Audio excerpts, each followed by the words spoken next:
Podemos rodar? Tá rodando.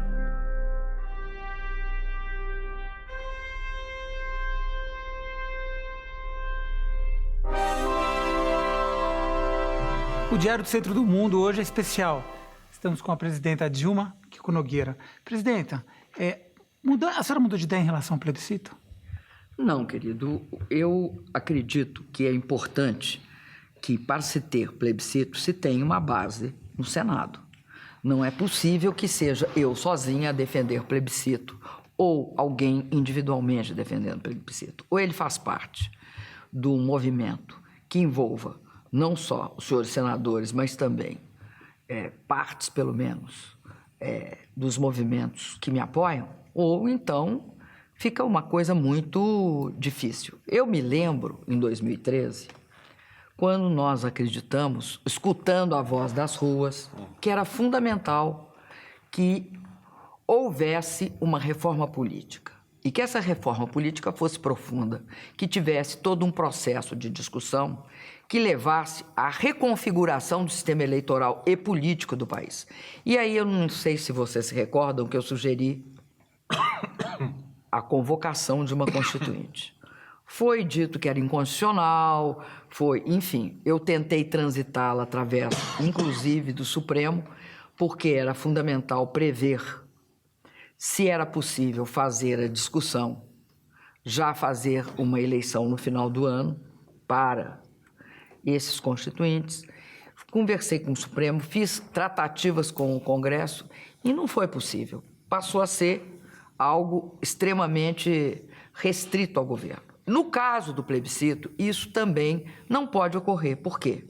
Porque o plebiscito não é convocado pela Presidência da República. O plebiscito é convocado por 1/3 ou dos deputados ou dos senadores.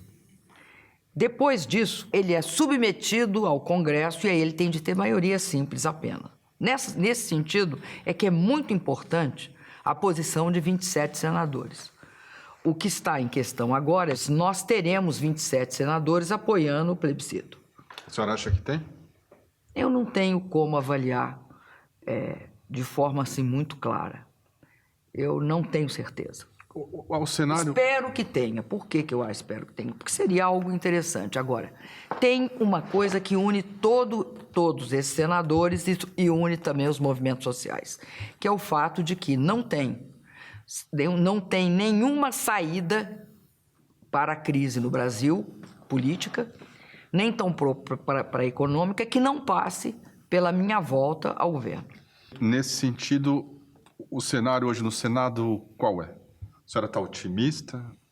Olha, eu estou otimista porque eu acho que cada vez mais fica claro que este processo é um golpe e que esse impeachment não tem base. Eu não sei se vocês viram a decisão da perícia do próprio Senado, da comissão do Senado, da comissão de impeachment do Senado. E a perícia deixa claro que base para esse processo de impeachment não existe. Por quê? Eu não participei em nenhum momento do processo de execução do plano Safra da agricultura comercial e da agricultura familiar. Não há um ato meu. Não é porque eu não fiz o ato, é porque nenhum presidente da República participa da execução dos planos Safra. Então, não há pedalada. Por quê? Não há, do ponto de vista físico, o meu pé no pedal. Então, ao mesmo tempo, eles falam, olha, os decretos, eles falam, nenhum decreto, em nenhum momento foi dito que o decreto descumpria a meta. Portanto, não há dolo, portanto, não há crime. Nós defendemos que sequer há irregularidade. Por quê? Porque essa prática desses decretos de crédito suplementar era uma prática adotada tanto no meu primeiro governo, quanto no governo do presidente Lula, quanto no governo do presidente Fernando Henrique Cardoso. Não era crime então, e não era crime em 2015. O TCU tomou uma decisão de mudar o procedimento a partir do final do ano de 2015, quando a meta fiscal já tinha sido alterada. Então, a partir de agora, vai ser exigido isso. Agora, não pode exigir retroativamente aquilo que não era crime. Então, o que acontece? Acontece que hoje está ficando claro, cada vez mais claro. Está claro por isso, está claro porque jornalistas, intelectuais, porque as pessoas estão se manifestando nessa direção. Então, esse golpe, que foi um golpe armado por parte da mídia, né, a chamada 5 famílias, por um segmento que queria que o povo pagasse o pato, o pessoal do pato, e pela oposição mais, eu acho, a articulação principal do golpe, feita pelo senhor Eduardo Cunha, está cada vez mais evidente que não houve um processo de impeachment. O senhor Eduardo Cunha foi encarregado de entregar esse processo. E entregou. Entregou. E hoje, né, deixa bastante, eu acho, muito pouco confortável, aliás, o presidente provisório interino ao visitá-lo, né, no domingo passado, no Jaburu, cobrando. A fatura. Eu acho. Eu concordo com o Bernardo de Melo Franco, não foi discutir futebol, foi cobrar a fatura. Presidente, se a senhora voltar, o que a senhora fará diferente? Eu não posso voltar ao governo e fazer aquela composição, porque o impeachment enterrou o pacto. Que pacto que o impeachment enterrou? A partir da Constituição de 1988, com todo o processo de redemocratização, foi criado um centro democrático. O herdeiro dele era o MDB e depois ele se confluiu para o PMDB. De uma forma ou de outra, os governos pós-constituinte, Nova República, eles fizeram um presidencialismo de coalizão baseado nos partidos programáticos que se aliavam com o centro. O centro era um centro progressista. Houve 2 processos correndo paralelamente. Um de fragmentação do sistema político brasileiro, né? Eu sempre digo, Fernando Henrique precisava de 3 partidos para a maioria simples, 4 partidos para os 2/3, para aprovar emendas constitucionais, etc. O presidente Lula precisou de 8 partidos para a maioria simples e 11 partidos para os 2/3. Eu precisei de 14 partidos para a maioria simples e 20 partidos. Olhe lá, hein? Porque os partidos não funcionam, e nem funcionam hoje como um bloco. Eles se fragmentam. Então, há um processo de fragmentação política no Brasil enorme. É impossível você considerar que a governabilidade está dada de forma clara num quadro desse. Esse sistema incentiva, por isso a importância de uma reforma política, ele incentiva a fisiologia, ele incentiva a fragmentação partidária, ele incentiva a perda de conteúdo programático nos partidos. Isso de um lado. Enquanto isso, eu acredito que houve um processo muito claro a partir da metade do meu primeiro mandato, que é um processo que a hegemonia do PMDB se altera. Sai do Senado, sai das lideranças tradicionais e é assumida, eu acho, de forma muito visível pela Câmara e, dentro da Câmara, pelo então, né, na época, presidente da Câmara, a partir do início de 2015. Então, o que é que acontece? Acontece que esse sistema de coalizão, ele ruiu. Não é possível, não é para mim, não é individualmente. Quando falam, mas você volta e não tem governabilidade.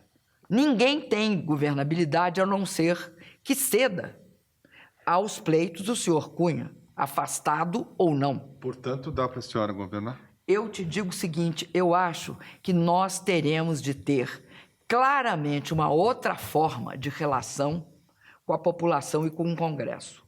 Nós temos de discutir o que vai acontecer em 2018. Nós temos de discutir em que condições se formará o parlamento brasileiro. Porque não se trata só da presidência da República. Se trata do seguinte fato: o presidencialismo, no Brasil, sempre foi responsável pelas mudanças. Porque a relação, né, do candidato, dos candidatos, ou da candidata com a população, não tinha tanto filtro. Não tinha o filtro financeiro, o filtro oligárquico, não tinha o filtro da mídia, né? É um contato quase direto. E é esse contato que permitiu que se elegesse um metalúrgico, uma mulher, que mesmo o Fernando Henrique, que era, vamos dizer, um perfil fora do, vamos dizer, do padrão. Aí eu te pergunto o seguinte: como é que funciona o voto parlamentar? O voto parlamentar, ele é fragmentário, ele passa por vários filtros, notadamente da oligarquia local. Então, nós temos de discutir o sistema político brasileiro para fazer com que o sistema político brasileiro tenha algum nível de aderência. Não é possível você ter 54,5 milhões de votos e isso não ter a menor correspondência com a sua maioria ou minoria. Então, é uma situação que nós vamos ter de discutir. Nós vamos ter de discutir que tipo de sistema eleitoral, se nós vamos para o voto distrital misto, se nós vamos para que caminho nós vamos. E acho que isso é uma questão do meu mandato daqui para frente. Eu terei obrigação de tratar da questão democrática. A outra questão que eu terei obrigação de tratar é retomar os direitos que foram tirados por esse governo. Você veja que situação. Eles foram e deram um reajuste, isso que eles são a favor do controle de gastos, do equilíbrio fiscal, foram lá e deram um reajuste de 67 bilhões de reais para o funcionalismo, os setores que mais ganham no Brasil. Eu não tenho nada contra o funcionalismo.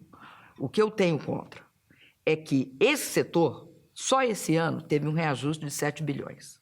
Aí, nós tínhamos deixado o Bolsa Família prontinho para ser reajustado em 9% lá em abril. O dia que ele não deu o reajuste previsto, nós passamos a criticar sistematicamente. Agora, ele deu em 12. O que é 12? É os 9 mais a inflação do tempo que ele não deu. Ele tem tirado direitos. Às vezes, ele devolve com a outra mão, mas outros ele não devolve, como o caso do Minha Casa Minha Vida. O Minha Casa Minha Vida só tem sentido se for feito com foco na faixa mais pobre da população. Sabe quem não consegue comprar casa? Quem tem de comprar uma casa que custa 50 mil e ganha um salário mínimo. O Estado brasileiro é obrigado a gastar recursos com aqueles que mais precisam. Ou, então, nós não teremos uma geração que vai ter condições mínimas de vida. Quem é que recebe o Minha Casa Minha Vida? Você vai olhar, geralmente, uma mulher, chefe de família, tá? Muito pobre, que tem 4, 5 filhos. Aí vão falar, não, mas vocês estão incentivando o aumento de filhos. Eu vou falar não, porque no sul do Brasil são 2. E ela continua muito pobre, chefe de família. Então, nós vamos ter de recompor esses direitos que foram tirados. Agora, tem um que é dramático que nós vamos ter de recompor. Como pensar que o Brasil pode, por 20 anos, reajustar só pela inflação do ano anterior o gasto com educação ou com saúde, que é a PEC 421. O que significa isso? Significa que a cada ano entra brasileiros e brasileiras demandando educação. Quero creche, quero educação, ensino fundamental, quero ensino profissionalizante, quero fazer faculdade, enfim.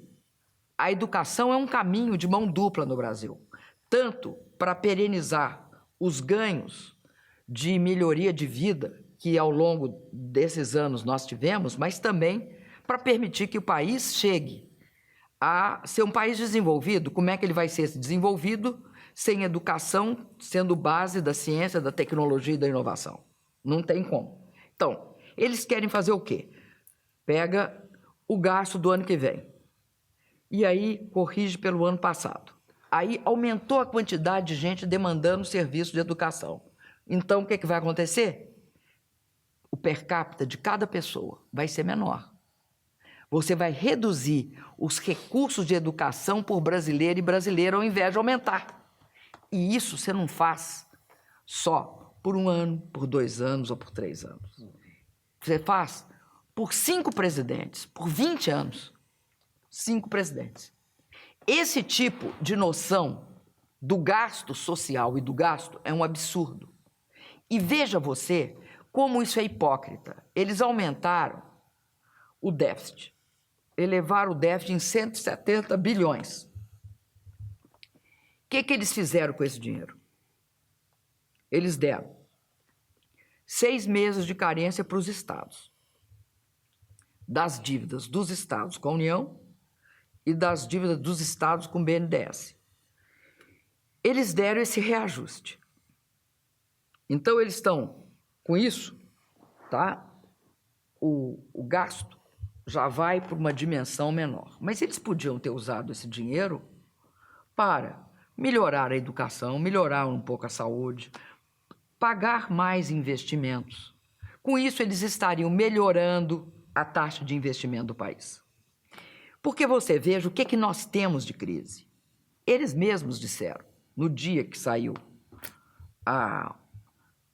o Reino Unido saiu da União Europeia, o presidente interino provisório e legítimo estava dizendo que ele tinha recebido uma herança terrível. Enquanto isso, o ministro da Fazenda soltou uma nota dizendo que os fundamentos da economia brasileira são robustos. Por quê? Nós temos 376 bilhões de dólares de reserva. Recebemos 79 bilhões de investimentos direto e externo no último ano. Estamos com um superávit comercial, um dos maiores que nós tivemos nos últimos anos. A inflação está embicando para baixo. Há recuperações visíveis na indústria. Não aconteceu isso nesse 1 mês e alguns dias. Não, isso é fruto do que nós fizemos. Então, se você tem de enfrentar só a crise fiscal, e você tem de enfrentar a crise fiscal, você só enfrenta a crise fiscal, como todos os países do mundo fizeram, não é mais diminuindo despesa, porque não tem de onde diminuir mais. Agora tem de criar novas receitas. Presidente. E não pode ser daquele jeito, só cria receita para a classe, para o povão pagar. Não, vai ter de criar receita para quem ganha mais pagar mais. Não tem mistério, isso tem de ser feito. A CPMF é assim, quem ganha mais paga mais. E é isento de pagamento quem recebe salário, aposentadoria. Todos aqueles que vivem de parcos recursos do seu trabalho não pagam o CPMF. Agora, grandes transações financeiras pagam o CPMF. Herança, nós mandamos também imposto sobre herança e transmissão. É impossível que isso não seja tratado no Brasil. Nós encaminhamos juros sobre capital próprio, que é uma jabuticaba brasileira, não pagar. Também tem de pagar. Tem de fazer também uma reforma tributária que crie uma legislação um pouco mais progressiva. Ou seja, quem ganha mais, paga mais. Porque a legislação regressiva é aquela que todos pagam igual. Se todos pagam igual, quem ganha menos, paga mais, né?